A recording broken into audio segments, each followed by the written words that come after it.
वृश्चिक राशीचा काळ हा सदैव गूढ, शक्तिशाली आणि नियतीच्या गहन परीक्षांनी भरलेला असतो. या राशीचे जातक जे काही मिळवतात ते संघर्षातून, त्यागातून आणि कठोर परिश्रमातून मिळवतात. पण नोव्हेंबर 2025च्या सुरुवातीचा काळ या राशीसाठी पूर्णपणे वेगळा अध्याय उघडणार आहे. कारण या काळात स्वामी समर्थ महाराजांची कृपा वृश्चिक राशीवर थेट उतरणार आहे. आयुष्यातील काही अशक्य गोष्टी शक्य होतील. जे दरवाजे वर्षानुवर्ष बंद होते ते अचानक उघडतील आणि हृदयातून स्वामी समर्थ असा नाद उमटेल.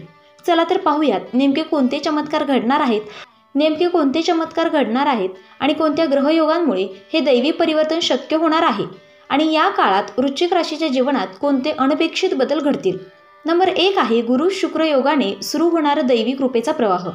नोव्हेंबरच्या पहिल्या आठवड्यात गुरुग्रह भाग्यभावात वक्रीपण संपवून स्थिर होतो आणि त्याच वेळी शुक्र ग्रह कर्मभावात प्रवेश करतो.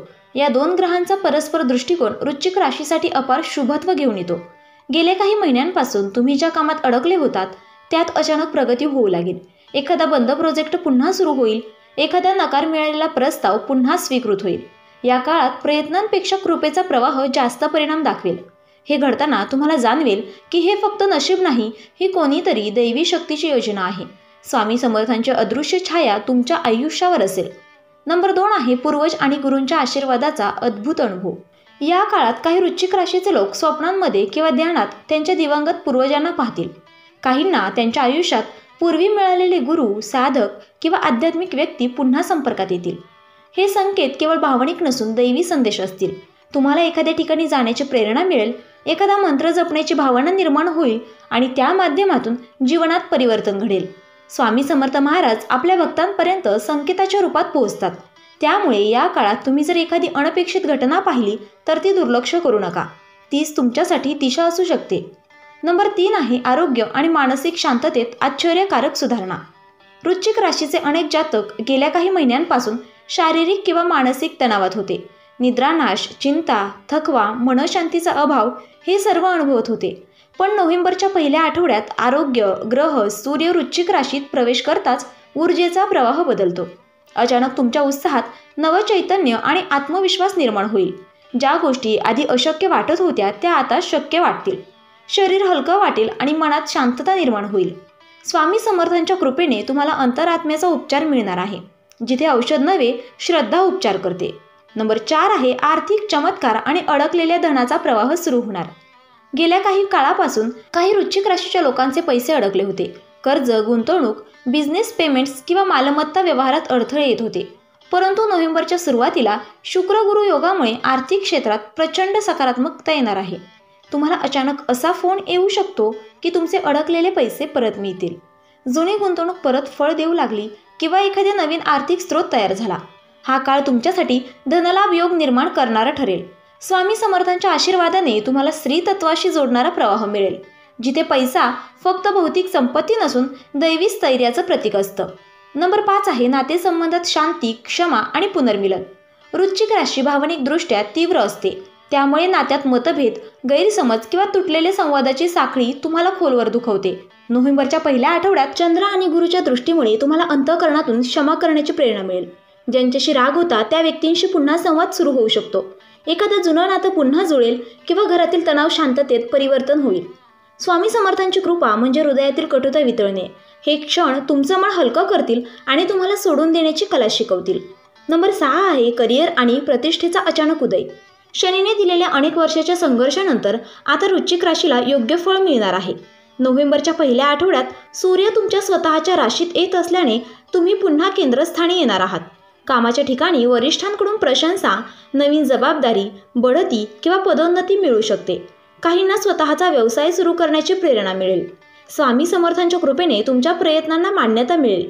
हे यश केवळ व्यावसायिक नाही तर आत्मविश्वास आणि ओळख पुनर्स्थापित करणारे ठरेल. नंबर 7 आहे गूढ योग साधना आणि आंतरिक जागृतीचा प्रारंभ. वृश्चिक राशीच्या लोकांमध्ये आध्यात्मिकता जन्मजात असते, पण बहुतेकदा ती सुप्त राहते. नोव्हेंबरच्या पहिल्या आठवड्यात गुरुचा प्रभाव आणि स्वामी समर्थांच्या कृपेने तुमच्यातील ती आंतरिक शक्ती जागृत होईल. काहींना ध्यान, प्राणायाम, मंत्रजप किंवा नामस्मरणाकडे ओढा वाटेल. काहींना रात्रीच्या ध्यानात अनोखे अनुभव येतील, जसे की शरीर हलके होणे, डोळ्यासमोर तेज दिसणे किंवा स्वामी समर्थांच्या उपस्थितीचा अनुभव येणे. हा काळ आध्यात्मिक पुनर्जन्माचा असेल.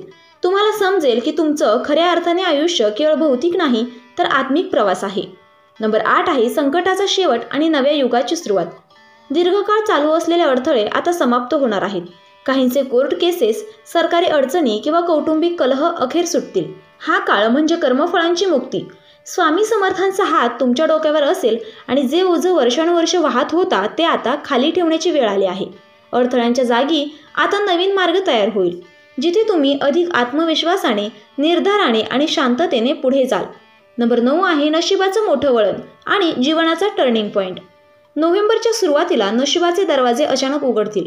एखादी नवी नोकरी, विदेश प्रवासाची संधी, एखादा योग, विवाह प्रस्ताव किंवा अचानक आलेले प्रतिष्ठेचे कार्य काहीही घडू शकते. हा काळ तुम्हाला दाखवेल की जे काही केलं ते फक्त तयारी होती. आता जे येणार आहे ते तुमच्या जीवनाचा खरा अध्याय आहे. स्वामी समर्थांची कृपा म्हणजे अनपेक्षित संधीचं रूपांतर नियतीत आणि तेच तुम्ही प्रत्यक्ष अनुभवाल. नंबर 10 आहे आत्मजागृती आणि परमशांतीचा अनुभव. या काळात वृश्चिक राशीच्या लोकांना एक विलक्षण आंतरिक शांततेचा अनुभव येईल. तुम्हाला जाणवेल की जे काही घडतं ते एका अदृश्य दैवी शक्तीच्या योजनेनुसार घडतं. तुमच्या मनात सोडून देणे आणि स्वीकारणे या दोन्हींचा सुंदर समतोल निर्माण होईल. काहींना ध्यानात स्वामी समर्थांच्या आवाजासारखी अनुभूती येईल. भिवू नकोस, मी तुझ्या पाठीशी आहे. हा क्षण तुमच्या आयुष्यातील सर्वात मोठा बदल घडवेल. तुमचं मन स्थिर होईल, आत्मा समाधानी होईल आणि आयुष्याला नवा अर्थ मिळेल. वृश्चिक राशीसाठी नोव्हेंबर 2025चा प्रारंभ हा केवळ ग्रहयोगांचा बदल नाही तर तो दैवी नियोजनाचा आरंभ आहे. गेल्या काही वर्षांपासून या राशीचे जातक ज्या परीक्षांमधून, ज्या अडचणींमधून आणि ज्या आत्मिक वेदनांतून गेले आहेत त्या सगळ्या आता संपुष्टात येण्याच्या मार्गावर आहेत. स्वामी समर्थ महाराज या काळात तुमच्याकडे फक्त आशीर्वादच देत नाहीत तर तुमच्या जीवनाची दिशा बदलत आहेत. ज्या ठिकाणी तुम्ही हार मानली होती तिथून पुन्हा उठण्याची प्रेरणा तुम्हाला मिळेल. ज्या लोकांनी तुम्हाला दुर्लक्षित केलं त्यांच्याच समोर तुम्ही तेजस्वी बनून उभे राहाल. ज्या स्वप्नांना तुम्ही आता शक्य नाही म्हणून विसरला होतात ती स्वप्ने पुन्हा जिवंत होणार आहेत. हा काळ वृश्चिक राशीसाठी कर्माच्या समाप्तीचा आणि कृपेच्या प्रारंभाचा संगम आहे. तुम्ही केलेल्या प्रत्येक चांगल्या कर्माचं फळ आता दिसू लागेल. जीवनात जे अंधार दिसत होते तिथे आता स्वामी समर्थांचा तेजोमय प्रकाश झळकणार आहे. या काळात तुम्ही अनुभवणार आहात भीती कशी नाहीशी होते जेव्हा श्रद्धा जन्म घेते, दुःख कसं वितळतं जेव्हा कृपेचा स्पर्श होतो आणि मनुष्य कसा बदलतो जेव्हा तो मी पासून समर्थमध्ये विलीन होतो. तुमच्या जीवनात काही लोक दूर जातील, काही नवीन लोक येतील, काही परिस्थिती संपतील आणि काही नव्याने सुरू होतील. पण हे सगळं एका मोठ्या नियोजनाचा भाग असेल. स्वामी समर्थ महाराज प्रत्येक घटना, प्रत्येक भेट आणि प्रत्येक विलंबामागे स्वतःचा अर्थ लपवून ठेवतात. आता वेळ आली आहे स्वतःवर आणि त्या अदृश्य शक्तीवर पूर्ण विश्वास ठेवण्याची. जे काही घडतंय ते योग्यच घडतंय हे मनात दृढ करा. स्वामी समर्थांच्या चरणी आत्मसमर्पण करा. दररोज त्यांच्या नावाचा जप करा, त्यांचं स्मरण करा आणि स्वामी समर्थ या नावात अशी गूढ कंपन शक्ती आहे की जी तुमचं कर्म, विचार आणि नशीब तीनही गोष्टी बदलू शकते. हीच ती वेळ आहे जेव्हा तुमचं आयुष्य एका नव्या अध्यायात प्रवेश करत आहे, जिथे संघर्षाला अर्थ आहे आणि कृपेला पूर्णत्व आहे. नोव्हेंबर 2025 नंतर वृश्चिक राशीचा प्रवास पुनर्जन्मासारखा होणार आहे. तुमचं आत्मबल वाढेल, तुमचं नशीब साथ देईल आणि सर्वात महत्त्वाचं म्हणजे तुमचं अंतरंग प्रकाशमान होईल. स्वामी समर्थांची कृपा तुम्हाला केवळ यश देणार नाही तर शांतता, समाधान आणि आत्मिक परिपूर्णता देणार आहे. म्हणून या काळात फक्त एक गोष्ट मनात ठेवा, मी एकटा नाही, माझ्यासोबत समर्थ आहेत. आणि जेव्हा हे वाक्य तुम्ही पूर्ण श्रद्धेने मनात म्हणाल तेव्हा विश्व तुमच्या बाजूने काम करू लागेल. तर मित्रांनो, व्हिडिओ आवडला असेल तर व्हिडिओला लाईक करा, चॅनेलला सबस्क्राईब करा आणि आजचा व्हिडिओ शेवटपर्यंत पाहिल्याबद्दल धन्यवाद. श्री स्वामी समर्थ.